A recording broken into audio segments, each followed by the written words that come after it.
Conectados con nuestros amigos, líderes, familia, con nosotros mismos, con nuestros sueños y propósito.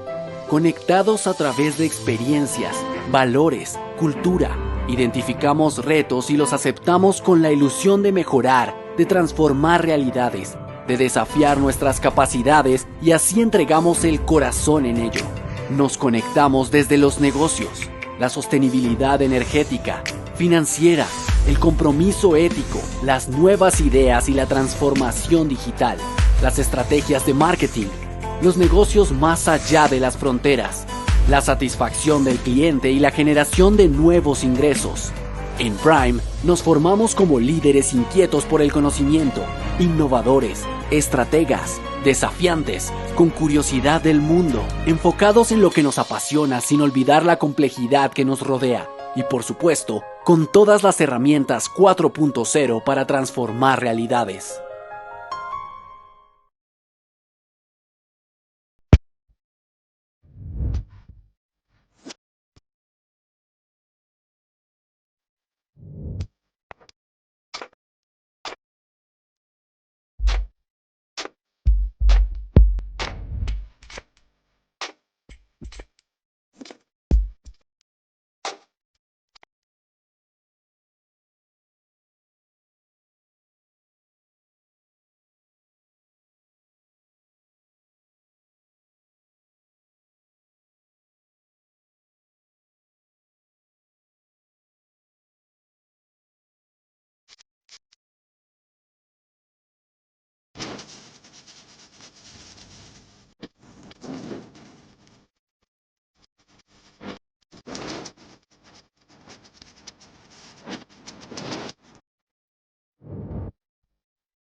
Muy buenas noches, apreciados colegas, las personas que nos acompañan y se van conectando en este momento para nuestra masterclass. Agradecerles y pues estamos por comenzar. Muchos de nosotros estamos llegando a nuestros hogares y bueno, vamos a darles unos minuticos adicionales para que pues podamos arrancar y darles unos minuticos, un compás de espera y pues aquí nuestro conferencista, el doctor pues Luis Pacheco, estará en breve con nosotros. Muchas gracias.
El audio, perdón.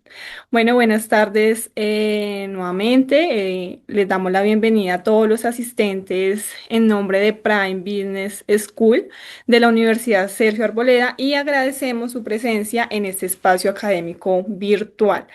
Me presento, soy Lorena Chaparro, soy coordinadora de comunicaciones de Prime Business School y estaré acompañándolos hoy como moderadora en esta octava masterclass titulada Venezuela y el petróleo, una promesa truncada. Les informamos que esta masterclass está siendo grabada y al finalizar tendremos un espacio de preguntas de 10 minutos. Entonces, a continuación, compartimos el orden del día.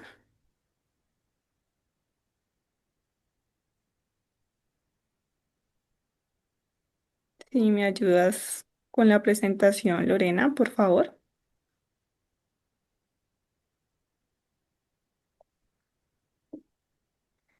Primero, palabras de bienvenida y presentación de el doctor Carlos Ortega, director del área académica de Business Innovation de Prime Business School. Segundo, presentación de Luis Augusto Pacheco Rodríguez. Daremos inicio en el tercer punto con la conferencia. Cuarto, preguntas y respuestas. Y quinto, daremos cierre del evento.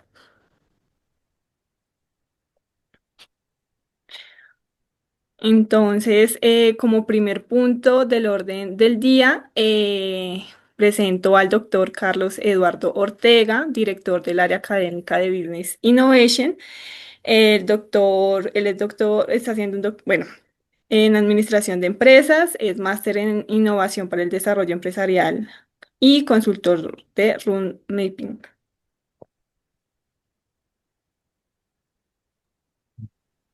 Bueno, pues gracias Lorena por tu presentación y pues a todos los que nos se van uniendo a nuestra sesión de la noche de hoy, pues con nuestro magnífico conferencista.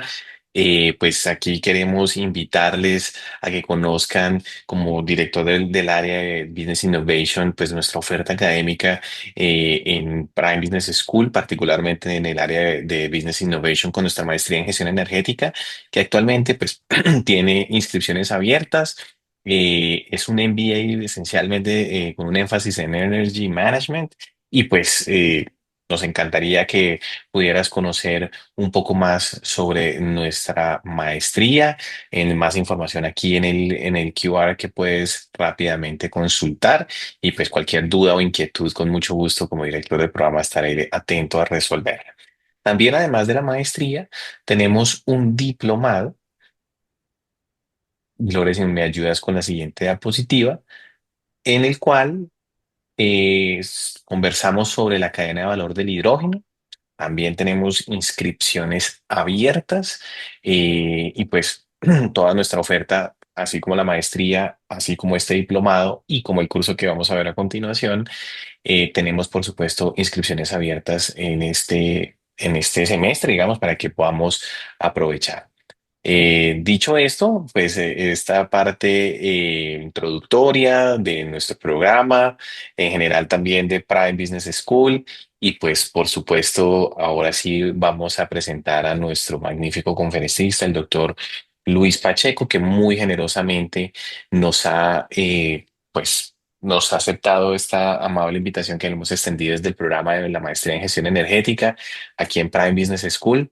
El doctor Luis Pacheco tiene más de 40 años de experiencia en el sector energético, ha ocupado posiciones directivas en la industria petrolera venezolana y en la industria petrolera privada internacional. Obtuvo su título en Ingeniería Mecánica en la Universidad del Zulia en Venezuela, con una maestría de la Universidad de Manchester y un doctorado en el Imperial College of Science and Technology de la Universidad de Londres. Pues muy buenas noches, doctor Pacheco. Muchas gracias por pues su generosidad y regalarnos estos minutos con su magnífica conferencia. Bueno, buenas noches a todos. Gracias, Carlos, por tu generosa presentación. ¿Me oyen bien? Sí, señor. Ok, Le voy escuchamos a perfectamente. compartir las láminas que me van a acompañar. Magnífico. Voy a tratar de ir rápido porque como somos pocos, probablemente podamos tener quizás una conversación si logro interesarlos en el tema. No, De, y doctor Pacheco, normalmente también por la hora, etcétera, se van sumando en la medida en que va pasando la presentación. Entonces, seguramente vamos a tener más personas aquí conectadas. Entonces, aquí ya estamos viendo y lo escuchamos muy bien. Ya estamos viendo la presentación del PowerPoint y pues el auditorio es suyo. bueno, muchísimas gracias, Carlos. Mati, Bueno, gracias. gracias por por la oportunidad. Yo voy a hablar de un tema que a veces me cuesta hablar porque obviamente cuando la gente hace presentaciones es para vanagloriarse de algo o vender algo. Y hoy vamos a tratar de hablar un poco de qué ha pasado en Venezuela, que es muy conocida por ser una de las provincias petroleras más prolíficas del continente y por supuesto, o mejor dicho, del mundo y por supuesto del continente, y tratar de contestar una pregunta.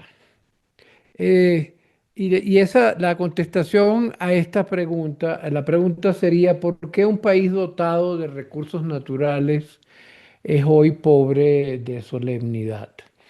Sería muy pedante de mi parte decir que yo sé la respuesta a eso.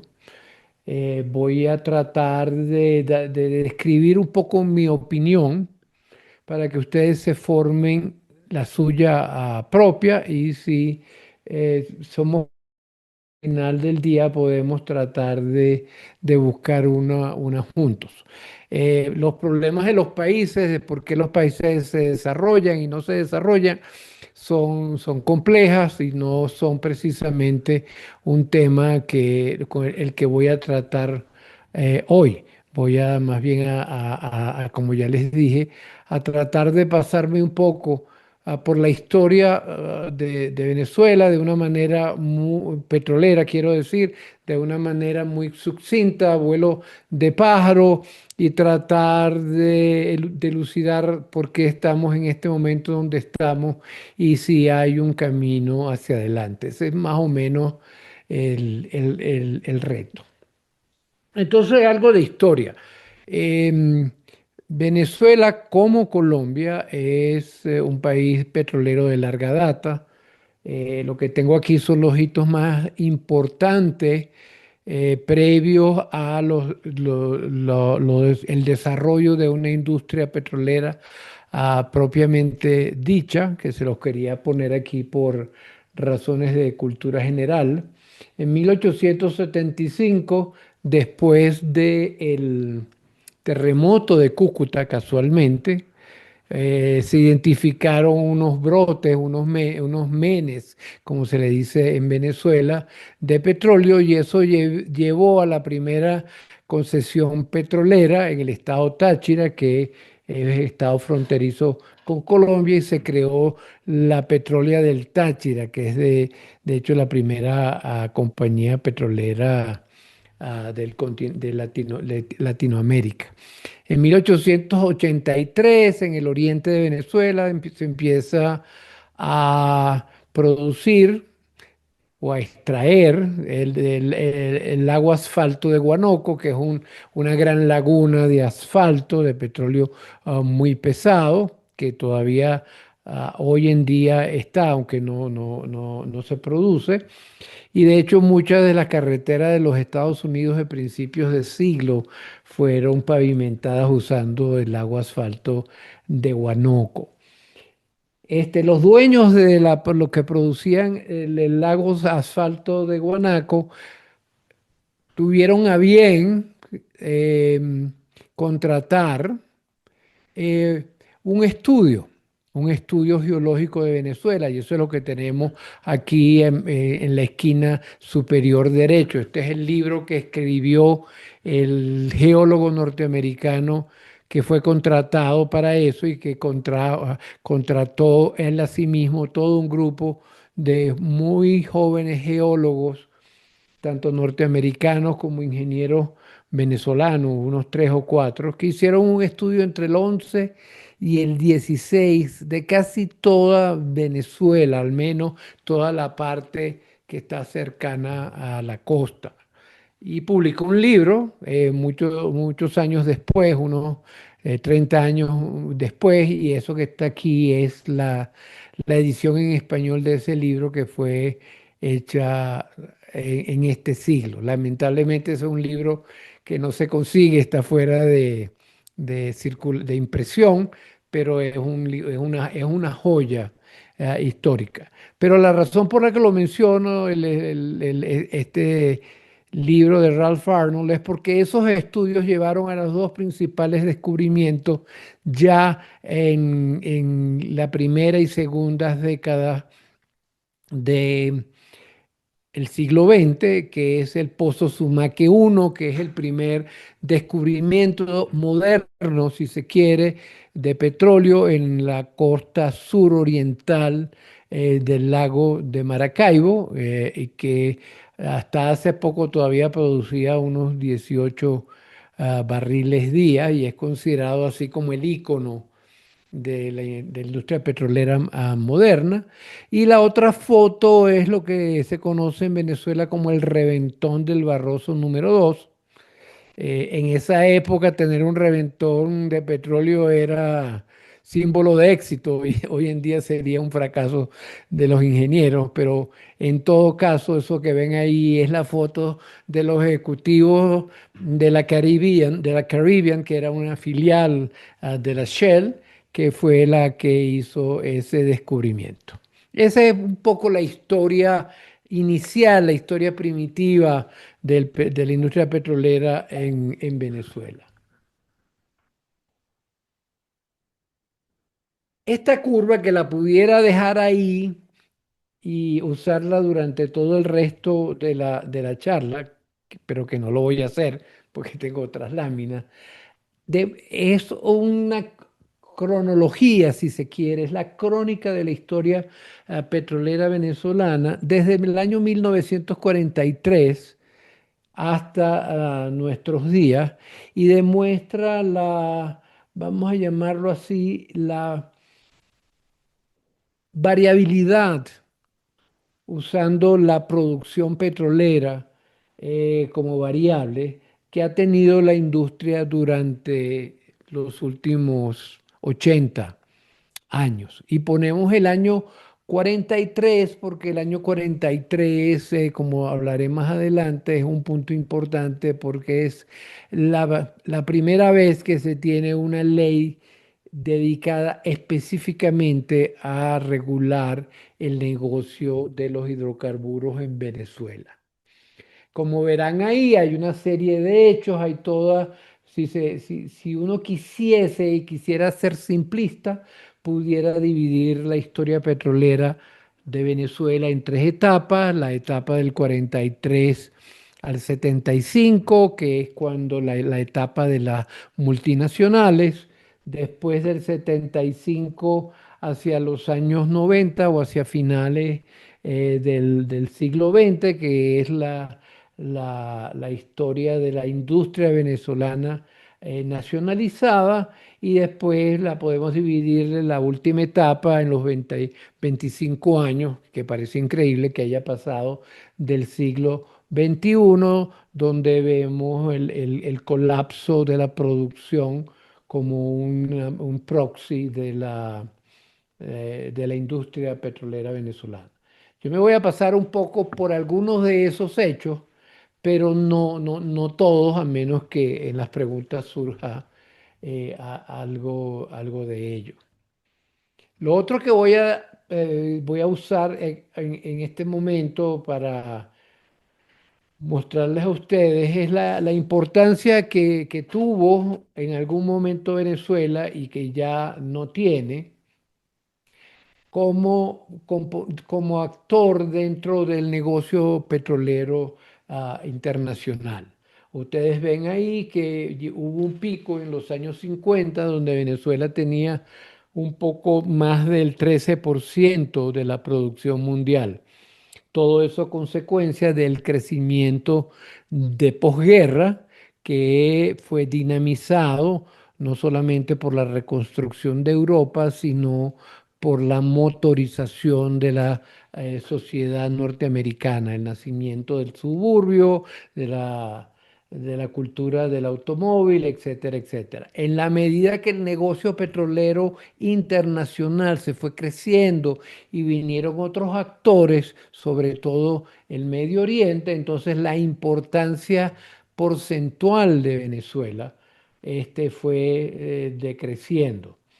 Y desde los años 70, que es la etapa de la posnacionalización o de la industria nacional petrolera venezolana, vemos cómo eso ha venido por varias razones reduciéndose, y sobre todo en el último lustro del 2013 hacia acá, podemos decir que la producción ha colapsado y con ello la importancia de la industria petrolera venezolana en, en el mundo.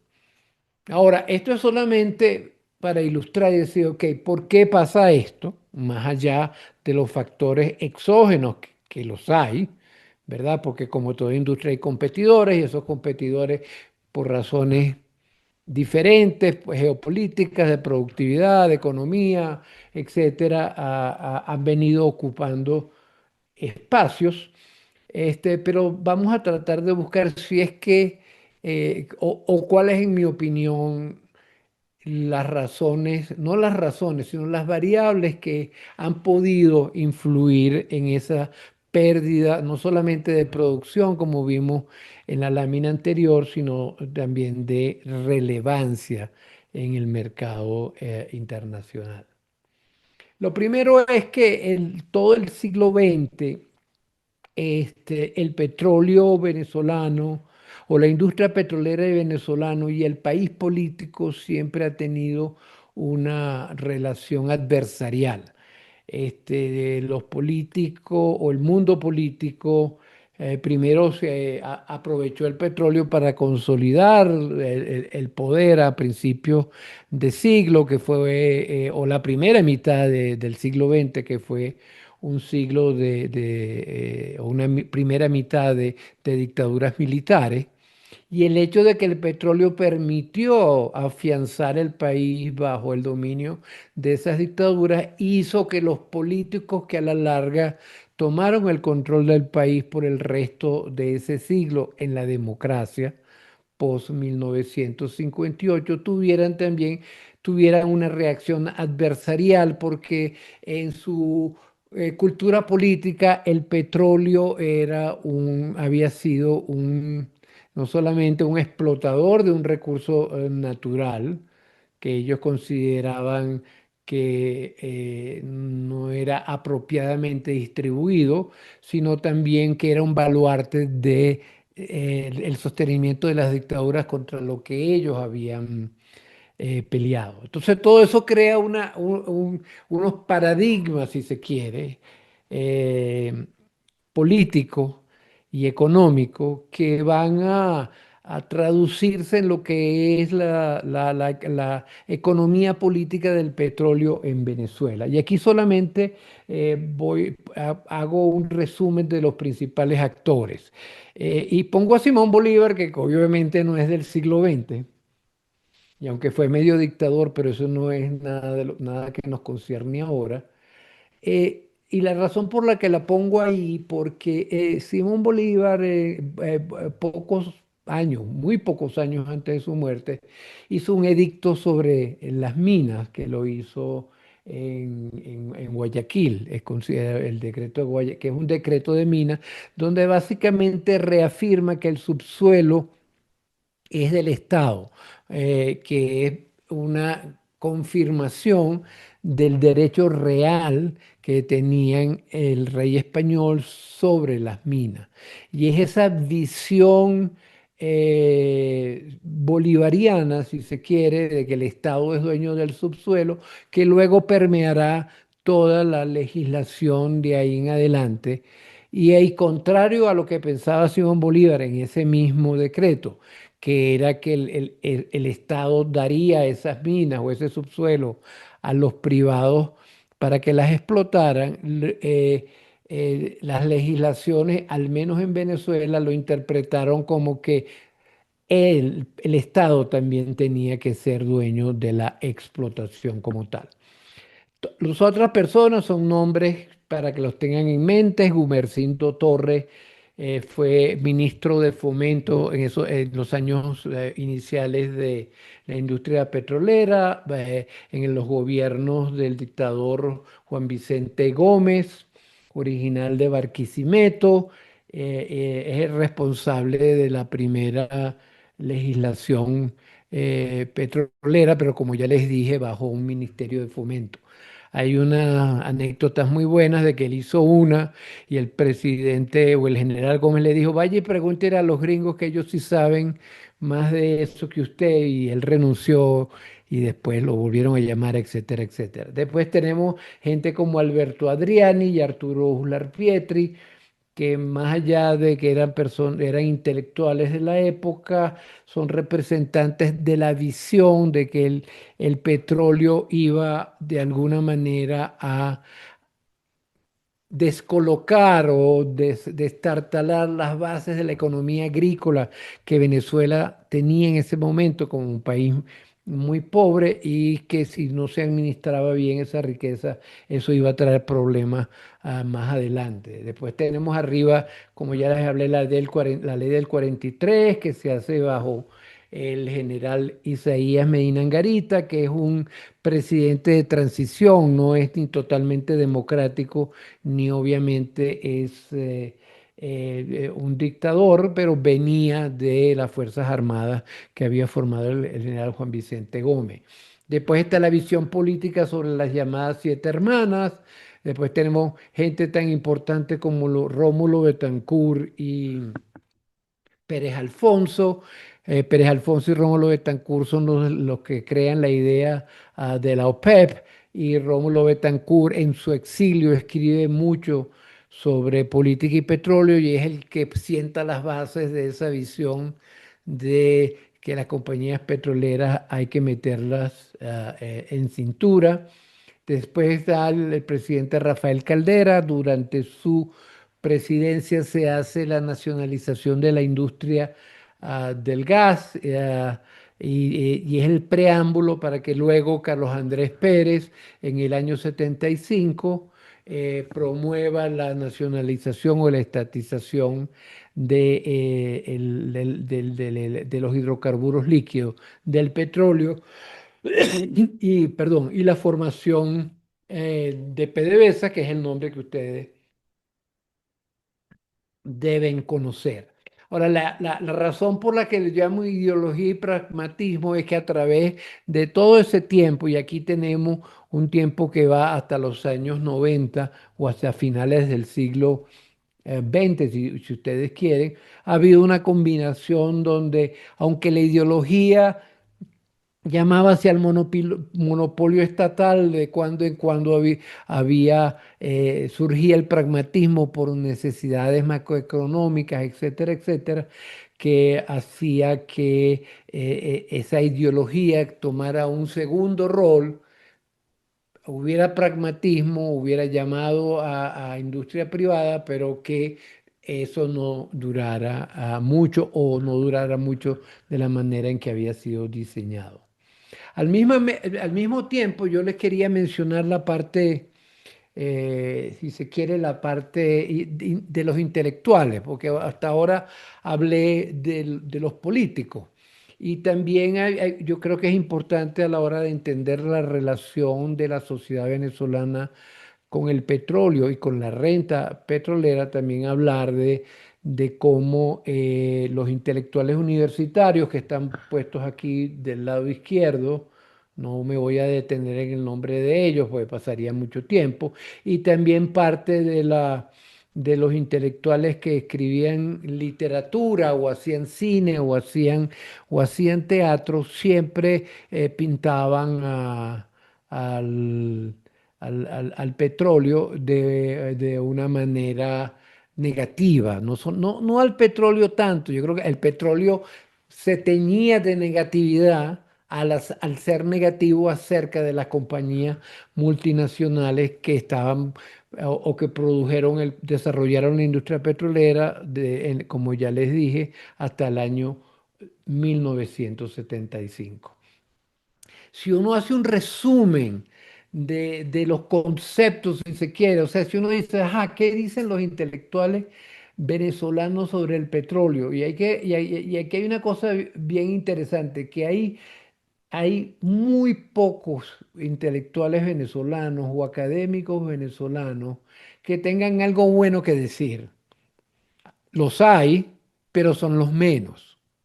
Y esa visión no solamente percola en las universidades, como ya les dije, o en la intelectualidad, sino que percola a la sociedad, porque la sociedad también empieza a ver el que no se está beneficiando, y eso hablaremos un poco más adelante, de las bondades de tener una industria petrolera al menos pujante durante la mayor parte del siglo XX. Entonces, a lo que se dedican o lo que subrayan estos artistas, estos intelectuales, estos académicos, y no me voy a detener en todos otra vez. Por cierto, esta lista no la hice yo. Esta lista viene de un trabajo hecho en la Universidad de los Andes, no la de Bogotá, sino la de Mérida, sobre la novela del petróleo, donde hace un estudio crítico de qué dice y de qué se trata toda la novela sobre el petróleo. Y podemos ver aquí que el cambio perturbador que trajo al país, los negocios turbios, el éxodo campesino, es decir, los campesinos se iban hacia las ciudades, abandonaban el campo, el delito, el antiimperialismo, el agrupamiento sindical. La primera huelga sindical en Venezuela es una huelga en la industria petrolera en el año 1935, si mi memoria no me falla. Hay alguno que otro que dice que el petróleo es bueno, hablan del imperio de la máquina, del nuevo conquistador, o sea, haciendo una asociación entre la conquista española, que tiene mala prensa, con la compañía norteamericana, los americanos feos, si se quiere. Entonces, todo eso es importante tenerlo en mente porque eso es el telón de fondo de la otra parte que quizás algunos de ustedes hayan visto, que es una Venezuela que se desarrolla, que se moderniza, que tiene carreteras, hospitales, universidades, que sale del país de la malaria y de la fiebre amarilla de principios del siglo XX y se convierte en un país rico, entre comillas, durante la mayor parte del siglo XX. Pero eso a los ojos externos es un país que se está desarrollando, a los ojos internos tienes un país que ve con ojos críticos esa misma industria petrolera que les permite tener una vida mejor. Entonces, eso crea en la mente una serie de mitos. Por cierto, yo una vez escribí un artículo sobre esto y fui duramente atacado por uno de esos intelectuales porque dijo que tenía una visión muy simplista de lo que ellos decían, pero en todo caso aquí se los comparto con ustedes. En Venezuela hubo un congresista que dijo que el petróleo sale solo. Por cierto, algo muy parecido a lo que dijo López Obrador en su campaña para ser presidente de México, que eso no tenía ninguna ciencia, sacar solo. Hablo de otro, de la caja negra, o sea, la industria petrolera él tomó una reputación a los ojos de algunos políticos de que era ah, sobre todo la industria nacionalizada, PDVSA, que era una industria que no era transparente, que no daba cuentas, que los petroleros hacían básicamente lo que le daba la gana con la renta petrolera. La idea de la siembra del petróleo, que ya les mencioné a Uslar Pietri y a Pérez Alfonso, que hablaban de que el petróleo, perdón, y a Adriani, por cierto, Adriani es el primer economista mundial que habla de la enfermedad holandesa en los países que tienen economías extractivas. En fin, hay toda una serie vamos a llamarlo así, de memes culturales, ¿verdad? Que marcan, como ya les dije, esa ambivalencia que la sociedad venezolana, pero sobre todo el país político, tiene sobre PDVSA, Entonces, en el año 75, o les recuerdo esta curva otra vez, les recuerdo esta curva, el gran crecimiento de la posguerra llega hasta el punto más alto que la industria petrolera venezolana nunca ha tenido desde el punto de vista de producción de crudo, que son 3.700.000 barriles. Y ese es el punto más alto. Eso coincide entonces hacia finales de los 70 con una crisis en el Medio Oriente, con las guerras de los israelitas con los árabes, la de Yom Kippur y la guerra de los 7 días, que hacen que se dispare el precio del petróleo. Eso más una larga historia del siglo XX en todo el mundo, donde se decía que las industrias estratégicas, entre comillas, mis comillas, deberían ser parte del Estado, llevan a la mal llamada nacionalización, porque de hecho lo que pasó fue una estatización y entonces toda la actividad petrolera del año de enero del 76, la ley la pasan en agosto del 75, se acaban de cumplir 50 años de esa ley. viene entonces todo eso a pasar no solamente a la propiedad del Estado venezolano, sino que es operada por una compañía estatal bajo el concepto de un monopolio estatal que explora, produce, transporta, refina y, vende el mercado doméstico y exporta el petróleo. En el tiempo a esa compañía, PDVSA, se le asignan otras responsabilidades que son parte del problema, pero no vamos a tener hoy tiempo para hablar de eso. Se le asigna la petroquímica, el carbón y cuando había alguna crisis también se le asignaba aparte del plan gerencial de PDVSA responsabilidades en eso. Pero yo lo que les quería hablar aquí con la nacionalización es que si ustedes ven aquí, ven que después de la nacionalización hay una caída en la producción. Y esa caída de la producción, no solo, si uno la ve ahí, dice, "Ah, bueno, nacionalizaron el petróleo y los venezolanos no supieron qué hacer con eso y se les cayó la producción. Claro, esa pudiera ser una explicación, pero no es la explicación. La explicación es una serie de factores. El primer factor es que en el año 58, cuando cae la dictadura y hay y entra la democracia con el presidente Rómulo Betancourt a su cargo, hay una reactivación de lo que decía en la ley del 43, que es que se le sube la carga fiscal a las compañías petroleras, eso por una parte, y ya me voy a dedicar a eso, pero por la otra parte se les dice que no va a haber más renovación de las concesiones petroleras. O sea, en el año 43 se estableció que las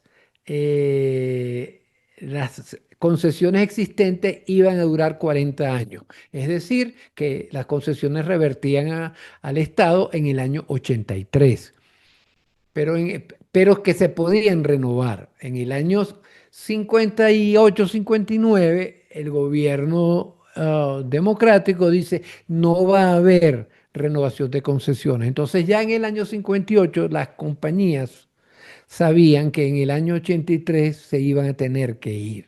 Esa es una razón. La otra segunda razón, para la caída me refiero. Otra de las razones es que si ustedes miran acá del 59 al 76, o sea, al momento de la nacionalización, también ven cuál es la distribución del superávit de la operación petrolera, es decir, cómo se distribuye la renta petrolera. Y ustedes ven que en el momento que llega la democracia está alrededor de un poco más del 60%, pero inmediatamente empieza a crecer. O sea, la democracia, pero simplemente para tratar de hacer la cronología histórica, no para culpar a la democracia, empieza a quedarse con más parte de la renta y va subiendo constantemente hasta el momento de la nacionalización, donde es más del 90%. Es decir, que las compañías en el tiempo que hubo, en estos años que pasaron, discúlpenme, tampoco tenían suficiente renta para seguir reinvirtiendo. Entonces esto es como una muerte anunciada. No te voy a renovar las concesiones y cada vez te voy a cobrar más impuestos. Y la razón por la que te voy a cobrar más impuestos, obviamente, es porque el país empieza a crear todo eso que acabo de decir, esa riqueza que se veía, que se podía ver desde Bogotá, que tenía que ver con las carreteras y las autopistas y los hospitales y las universidades, y el viajar para acá o para allá y la gente que salía a estudiar para afuera, todo eso tenía que ver con este aumento en la carga tributaria que se le hacía al negocio petrolero.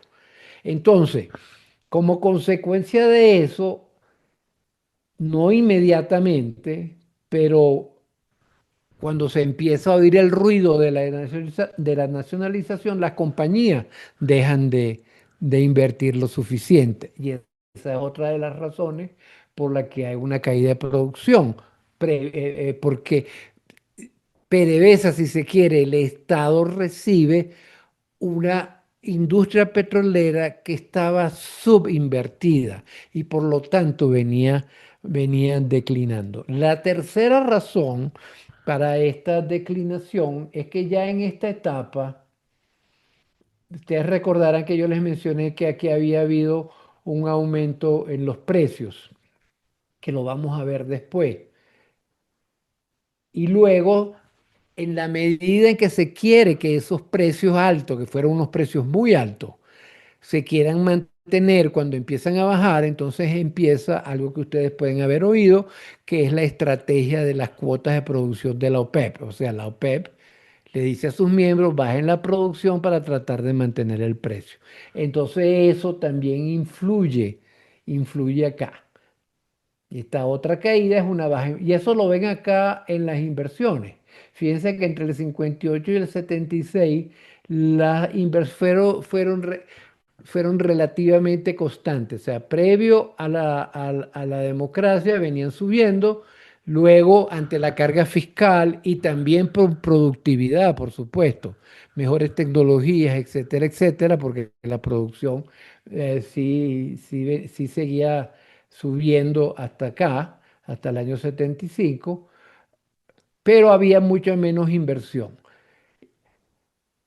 ¿Qué es lo que recibe? Entonces, esas tres cosas, la carga fiscal, la presunción de que no iba a haber, que iban a tener que irse, y tratar la defensa de los precios, hace que los primeros años de la nacionalización petrolera de Venezuela no crezca petroleramente en un país que estaba creciendo en población y no solamente por orgánicamente porque los venezolanos se reproducían, sino por la inmigración que atraía.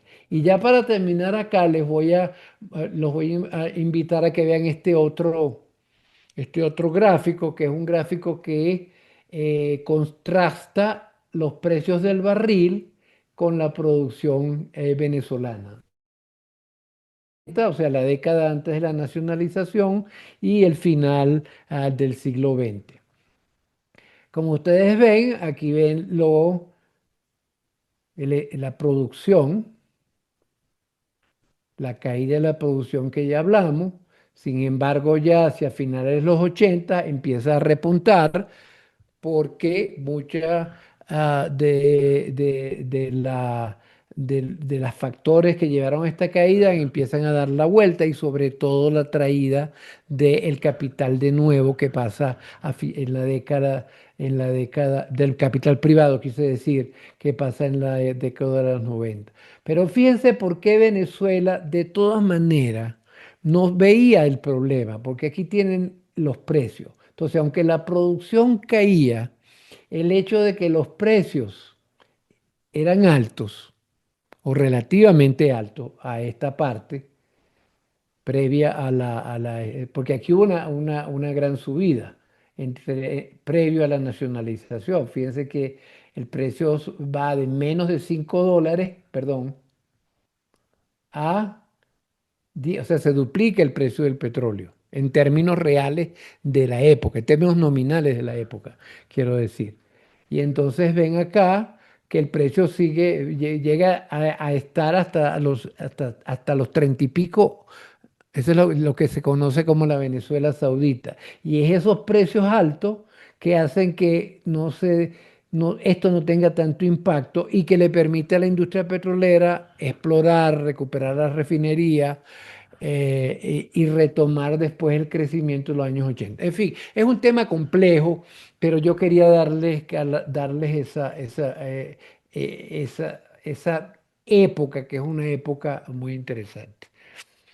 La otra cosa es que Venezuela, como ustedes todos deben saber, es un país es un país petrolero, es un país petrolero de dos puntos de vista. Uno, que su economía depende del petróleo, tiene muy poco otras cosas, al contrario de Colombia, que es un país con petróleo, y tiene petróleo en grandes acumulaciones, tanto en el oriente como en el occidente del país, en el oriente, en la franja del norte, en la faja del Orinoco y en el occidente, en el lago de Maracaibo, dentro y en las costas del lago de Maracaibo, y también acá en el sur, que aquí es donde hay la frontera con Colombia.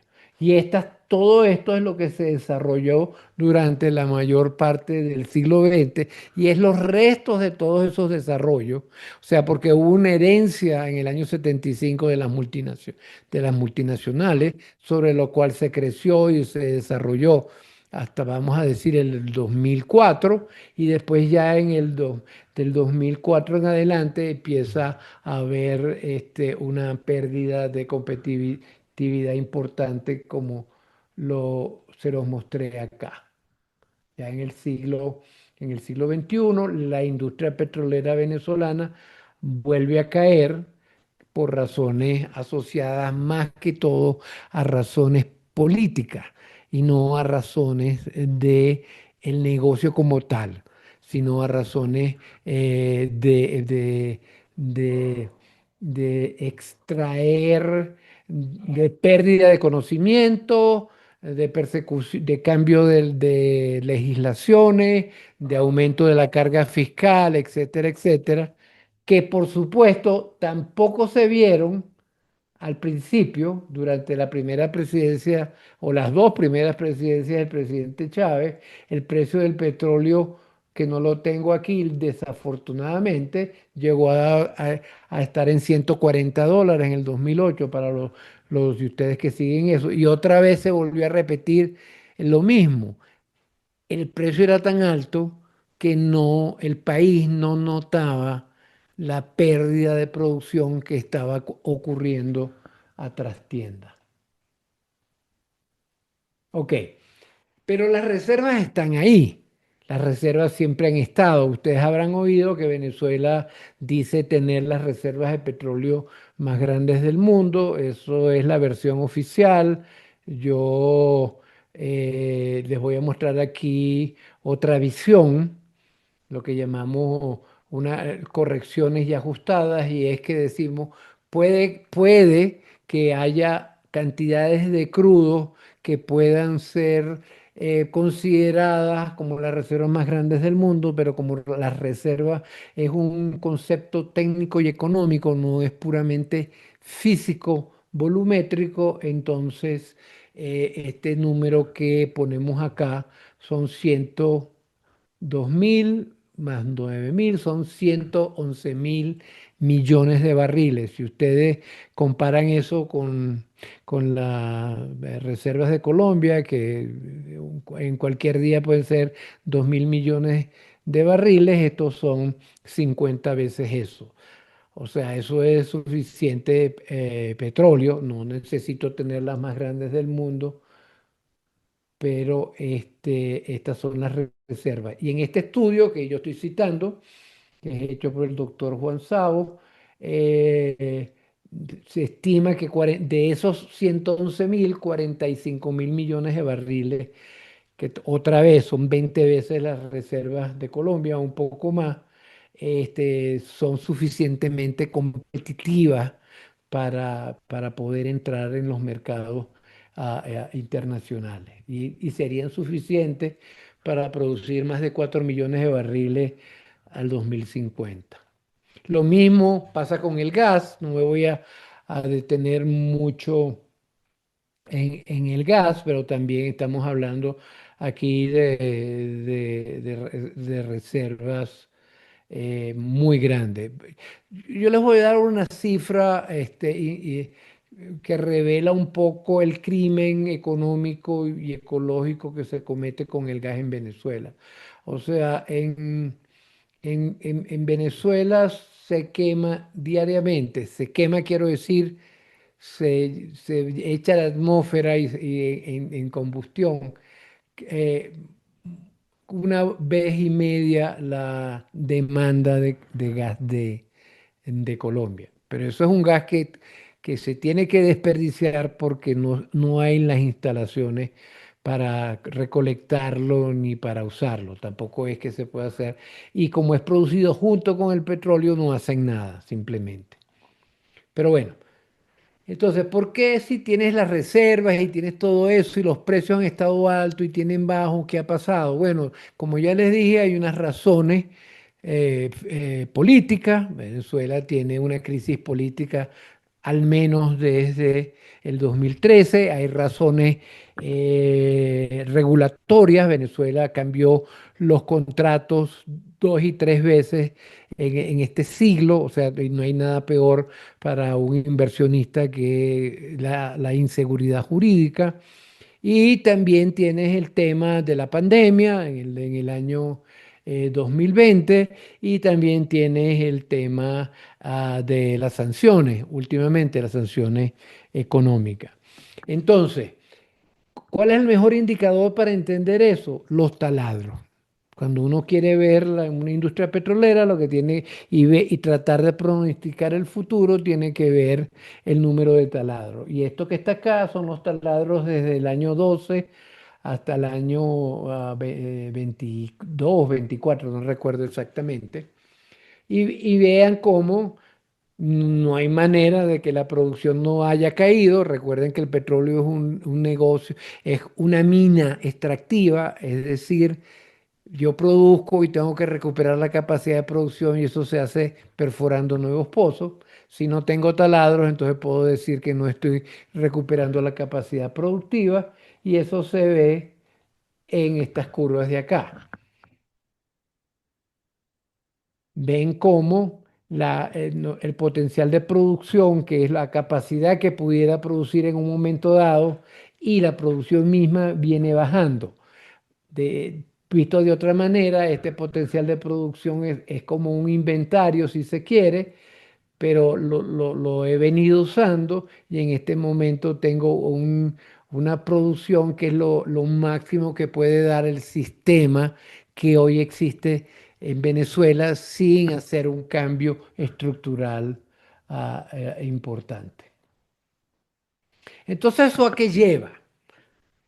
Eso lleva a la siguiente curva. Y la siguiente curva, a lo mejor no la ven completa, pero es una curva de el Producto Interno Bruto, suponiendo que el año 50 es el 100, ¿verdad? Usando como base el Producto Interno Bruto en el año 50. Esa es la curva azul. Y la curva verde es el Producto Interno Bruto per cápita. Para entender, como ya les dije que Venezuela es un país petrolero, hay una relación casi unívoca entre el Producto Interno Bruto y la producción petrolera. Entonces, ¿qué vemos aquí? Aquí vimos lo que llama Moisés Naim en uno de sus libros iniciales, junto con otro profesor de IESA, La ilusión de armonía, un país donde el Producto Interno Bruto creció hasta el año 94, si se quiere, de una manera eh, casi unívoca, monotónica, y el Producto Producto Interno per cápita. ¿Por qué digo interno per cápita? Porque, claro, si yo soy el gobierno y me está entrando plata todo el tiempo, porque mi Producto Interno estoy contento. Pero si yo soy un ciudadano que vengo siendo más rico, más rico, más rico, más rico, más rico, entendiendo por rico Producto Interno Bruto, no por cápita, no quiero parecer como que si esa es riqueza de verdad o total, vamos a llamar así, y empieza a caer en el año 70, justamente, créanlo o no, cuando se nacionaliza el petróleo, pero eso es una coincidencia histórica que tiene que ver con una historia anterior, que no me voy a detener en ella. Ustedes ven aquí que hay un empobrecimiento de la población, por lo menos hasta cuando llega el principio del siglo 2000. Ya en el siglo 2000 hay una recuperación porque los precios del petróleo y la producción que había dejado la PDVSA del siglo XX se juntan y hay una suerte de pico asociado al boom de los precios del petróleo y de los commodities, de todos los commodities de la primera los primeros 20 años, si se quiere, o los primeros 15 años del siglo XXI. Y eso, si se quiere, vuelve a dar esa sensación de riqueza de un país. Pero como eso no se invierte en nada más y y entran los otros factores que ya hablamos, la carga fiscal, la caída de los precios del petróleo, la pérdida del conocimiento, la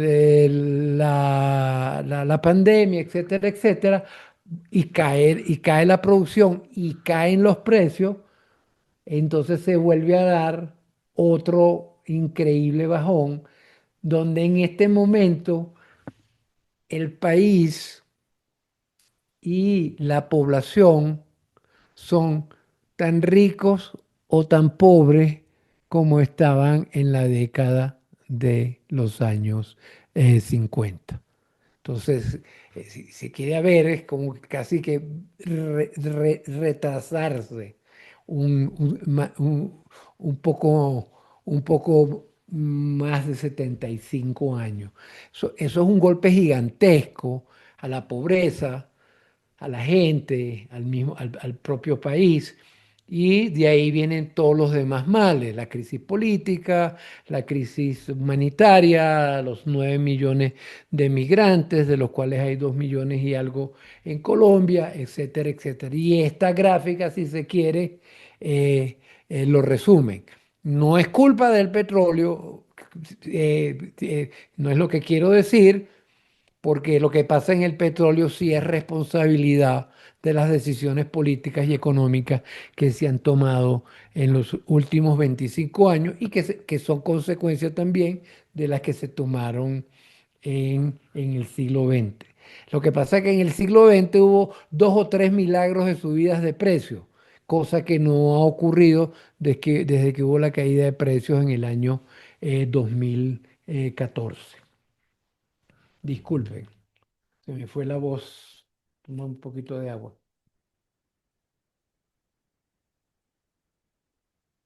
Pero entonces, no quiero terminar esto en esta nota negativa, porque ya lo que les dije es que tenemos dentro de Venezuela los recursos, tanto de petróleo como de gas. Claro, ahora tenemos los recursos, pero de hace unos 5 años para acá, o mejor dicho, de hace unos 10 años para acá, después que se firmó el Protocolo de París en la COP, donde decíamos, los países se convirtieron en antifósiles y antipetróleo sobre todo, y menos antigas, pero también antigas. Dice, ajá, pero tienes petróleo y tienes gas y eso, ¿qué importa? Si ahora ya la gente no lo quiere y no me quiero meter en la discusión que tenemos nosotros aquí en Colombia sobre eso, pero si ustedes quieren nos metemos en eso en las preguntas. Lo que tenemos entonces es la oportunidad, porque si vemos cuál es la demanda de petróleo y de gas hacia adelante, los últimos números de la Agencia Internacional de la Energía y obviamente de las compañías y de la OPEP es que por lo menos en los próximos 25 años va a haber un crecimiento de la demanda. O sea, la visión que se había dado en el 2015 de que íbamos a poner al 2030 a bajar el consumo o al menos las emisiones en un 50% y cero para el 2050 es un escenario que cada día luce menos improbable. Y lo que parece más probable es que vamos a seguir consumiendo petróleo y gas y no hablemos del carbón. Entonces, ¿qué pasa? Esta curva acá, que no quise ponerla la demanda, para no confundirlos o no entrar en qué, por qué pones esa demanda y no otra, es qué pasa, y esto es de la Agencia Internacional de la Energía, qué va a pasar con la declinación de los yacimientos que hoy producimos y que nos dan para cubrir una demanda de casi de 104 millones de barriles día de petróleo. Todos esos yacimientos van a declinar. Y si suponemos, digan ustedes el número que ustedes quieran, vamos a suponer que se queda en 90. Todo esto que está acá, este vacío que está acá, es la oportunidad para que un país con grandes reservas, como es Venezuela y como son los árabes, o como puede ser Brasil, y como hubiera podido ser México si no sigue cometiendo errores, son una oportunidad para para que el mercado entonces permita que Venezuela trate de recuperar alguna parte del puesto que hoy tiene. Hoy Venezuela produce, dependiendo a quién le preguntas, porque una de las cosas que se pierde en los conflictos, tanto mundiales como internos, es el, la veracidad de la información, pero Venezuela hoy produce entre 850 y 900 mil barriles. Si pudiera en 10 años producir 2 millones de barriles, eso sería un gran ayuda para una recuperación económica y política del país. Pero para hacer eso, es mucho más complejo de lo que de ser simplemente subir la producción en cualquier otro país, porque la crisis venezolana no es solamente de su industria petrolera, es un factor importantísimo, pero es una crisis multidimensional, es de la salud, de la educación, de la electricidad, del agua, de la infraestructura y todo eso dentro de un ambiente político caldeado, donde hay conflictos entre la oposición y el régimen, que ustedes, bueno, ese no es el objetivo mío hoy en día, pero que lo pueden leer en las noticias. Sin embargo, Venezuela sigue teniendo no solo los recursos, sino que tiene también una infraestructura algo maltrecha, pero que todavía está ahí, que en algún momento fue capaz de respaldar 4 millones de barriles día de producción y que pudiera ser rescatada para eso. Pero para eso se requiere un cambio en política petrolera, un cambio en política económica, institucional, la ética del país y volver a reconstruir esa industria. La posibilidad está ahí, de eso no tenemos duda. Ahora, las condiciones para que esa oportunidad se pueda materializar, sin duda, son muy difíciles de resolver. Y no solamente eso, sino que aún si yo tengo una industria petrolera, la industria petrolera no va a ser capaz de resolver todos los problemas, porque es un país más grande, porque tiene unos problemas más grandes, porque tiene una deuda económica gigantesca. Entonces, el petróleo es una parte de la solución, un componente importante como lo fue en el siglo XX, pero no es suficiente para una recuperación del país como un todo. Y con eso, hasta ahí los dejo. Gracias y estoy a su orden si tienen alguna pregunta que hacerme. Bueno, doctor, muchas gracias por su magnífica conferencia. Vamos a dar paso al espacio de preguntas. Ujú. Entonces, pregunta número uno. A pesar de que la promesa petrolera venezolana ha sido claramente trucada por lo presentado, ¿tiene futuro el petróleo y su industria en Venezuela? Y en caso afirmativo, ¿de qué dependería eso? Bueno, creo que eso se lo contesté en la última lámina. Están los recursos están ahí, los recursos bajo la tierra. O sea, Venezuela no tiene un riesgo geológico de exploración. Se sabe que están los recursos, se sabe cómo sacarlo, pero no lo puedo sacar porque necesito hacer cambios políticos, necesito hacer cambios la institucionalidad, no solamente legal, sino también fiscal.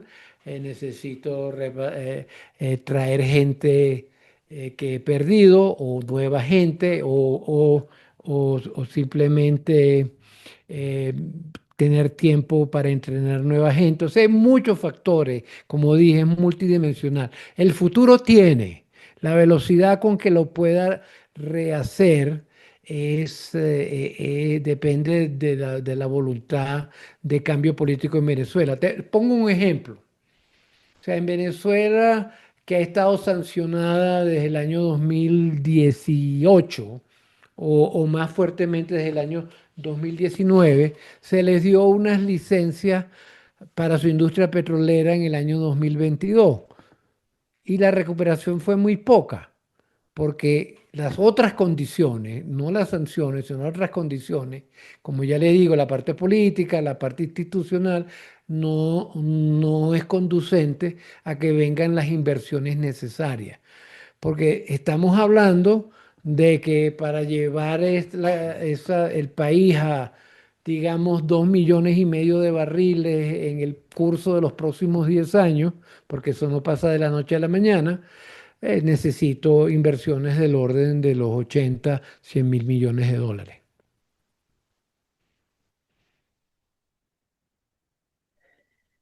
Cambio. Pregunta número 2. ¿Hay forma de ampliar la presentación y disminuir la galería de participantes? Ah, no, No, Perdón. perdón. esa fue a lo largo de De la la, charla. sí, pregunta número 2. Aunque Colombia es un país diferente a Venezuela en términos de su industria petrolera, tanto en términos de su historia, sus recursos y gobernanza, su relación en lo político con el petróleo es muy diferente a Venezuela. ¿Cuál es, cuál es su lectura conociendo bien el caso colombiano? A futuro, ¿qué lecciones tomar del caso venezolano? O sea, son tres preguntas. Este, mira, bueno, me voy a atrever.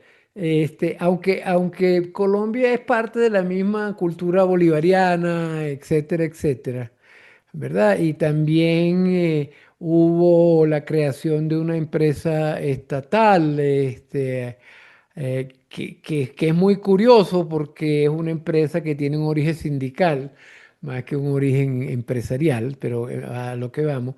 En Colombia nunca, por lo menos en el conocimiento que yo tengo de la historia petrolera colombiana, no ha habido una animadversión total al capital privado, vamos a llamarlo así, como si lo había en Venezuela. O sea, nunca ha habido un monopolio del Estado. Siempre ha habido gente que la quiere porque eso es parte vamos a decir, de la idiosincrasia de nuestros países, de que los gobernantes quieren controlar todo y quieren monopolios de esto, sobre todo de lo que llaman industrias estratégicas, pero no hubo nunca, que yo sepa, aún hoy, o aún con la existencia de Ecopetrol se asociaba. En Venezuela pasó desde el 75 a los 90, o sea, desde la estatización hasta que volvió a llamar unos 15 años. Y eso ocurrió no porque hubo una epifanía de los políticos, sino porque hubo una necesidad económica que donde no les quedó más remedio que con el pañuelo en la nariz, como decía Rómulo Betancourt, aceptaron a la industria privada. Pero apenas subió el precio del petróleo, hicieron lo que hacen la mayoría de los países latinoamericanos, trataron de cambiar las reglas, o mejor dicho, cambiaron las reglas aunque no se echaron totalmente atrás. O sea que yo creo que esa es una diferencia, ¿no? De hecho, yo vine aquí hace ya 18 años, 18, sí, 18 años, con una industria, con una compañía privada. O sea que eso para empezar es diferente. Sí hay, sin duda, y siempre lo habrá, un interés por subirle los impuestos, sobre todo cuando hay problemas económicos del Estado. Pero eso en Colombia también se ha resistido, porque hay una cultura de, por lo menos en mi experiencia, una cultura del respeto a los contratos. Y eso, y en Venezuela simplemente los contratos le permitían al Estado, o la ley le permitía al Estado, como ya vimos, del 58 al 75, ir subiéndole los impuestos poco a poco. O sea, ir ahorcando la industria. Entonces yo creo que esas son las dos diferencias. Y la otra diferencia, yo creo que es bien importante, es que hay poco petróleo relativo. Entonces, como hay poco petróleo, entonces hay una ambición, vamos a decir, proporcionalmente igual a querer controlarlo. Probablemente si hubiera 10 veces más petróleo en Colombia que lo que hay hoy, probablemente las ambiciones de los políticos fuesen de otro tipo. No sé si contesté todo, Lorena. Doctor, tenemos dos preguntas más. En el caso de una recuperación de la industria petrolera venezolano en los próximos años, ¿hay alguna oportunidad para Colombia, su industria y sus empresas? Bueno, hay una oportunidad y una amenaza. De eso no me queda. Porque hay una oportunidad. Bueno, porque si Venezuela un buen día nos levantamos con que el mundo cambió y estamos abocados a reconstruir el país y con ello la industria petrolera, o al revés, en el orden que tú quieras, pero yo creo que es lo que yo digo, abocados a reconstruir el país y con ello la industria petrolera, va a haber oportunidades para personas, para compañías, aún para la compañía estatal, porque la compañía estatal no tiene para dónde crecer tampoco. Entonces, que Venezuela sería una oportunidad de oro. ¿Y cuál es la amenaza? Bueno, que los capitales que pudieran estar aquí dicen, bueno, mejor es allá porque hay más petróleo y probablemente me den unas mejores condiciones, no sé. Pero son las dos cosas, pero esa es la naturaleza del animal, como quien dice. Y última pregunta, ¿pudiera comentar sobre la situación petrolera de Colombia? Es inevitable el declive de la producción colombiana, sin importar las políticas del actual gobierno. Ah, sin importar las políticas del actual gobierno. No, porque uno no puede decir eso. Porque las políticas de los gobiernos importan. La política del gobierno de sacar del juego la posibilidad de que hubiera recursos explotables en el Valle del Magdalena, de petróleo y gas no convencional, sería una manera de cambiar la dirección de declinación que tiene la industria petrolera, pero eso tiene que ver con el gobierno. Ahora, si lo que me está diciendo es que la persona que hace la pregunta cree que no hay más recursos por descubrir, bueno, esa es otra vez, esa es la naturaleza de la industria. Si no hay más recursos por descubrir, pues la industria declinará.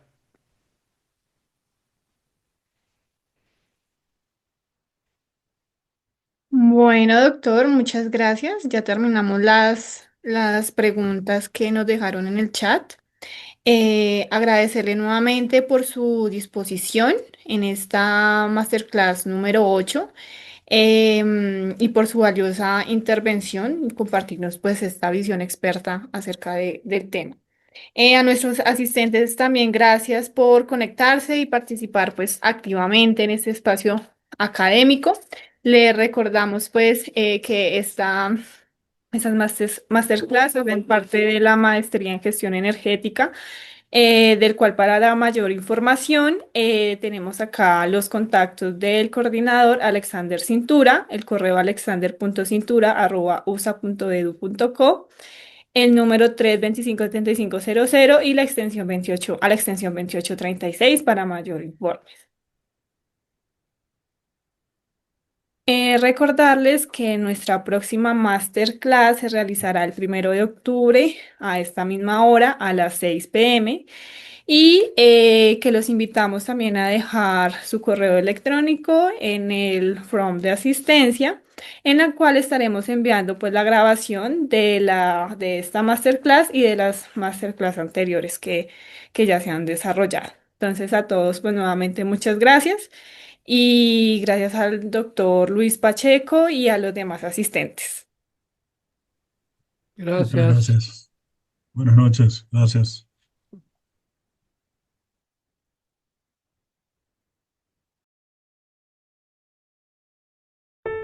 Conectados con nuestros amigos, líderes, familia, con nosotros mismos, con nuestros sueños y propósito. Conectados a través de experiencias, valores, cultura. Identificamos retos y los aceptamos con la ilusión de mejorar, de transformar realidades, de desafiar nuestras capacidades y así entregamos el corazón en ello. Nos conectamos desde los negocios, la sostenibilidad energética, financiera, el compromiso ético, las nuevas ideas y la transformación digital, las estrategias de marketing, los negocios más allá de las fronteras, la satisfacción del cliente y la generación de nuevos ingresos. En Prime nos formamos como líderes inquietos por el conocimiento, innovadores, estrategas, desafiantes, con curiosidad del mundo, enfocados en lo que nos apasiona sin olvidar la complejidad que nos rodea y, por supuesto, con todas las herramientas 4.0 para transformar realidades.